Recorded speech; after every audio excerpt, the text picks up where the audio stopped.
Assalamualaikum. Aleykümselam. Biz Ақтөбеден келіп, Allah'ın қалауымен 2 журнал. Қырғызстандарға шамамыз жетпейді. Барымыз алып көшетіміз. Аллах нәсіп. 2 журнал алып бердік.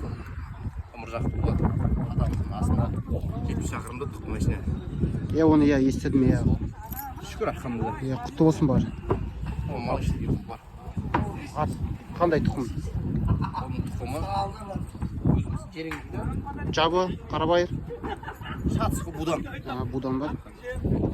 Жаңа біреу жабы деді, ана көшім деді. Жабат өзі сондай жабат. Аттардың қалай? Денсаулықтары қалай? Жақсы алхамдулилlah. Керемет ат. Ешқандай денсаулықтарына аттың зақым келген жоқ қой? Аңшылық қабілетін ат па, қойға? Өзіміз сол аңға шығамыз ғой, аңға шығып дайындаймыз. Сол. Рахмет.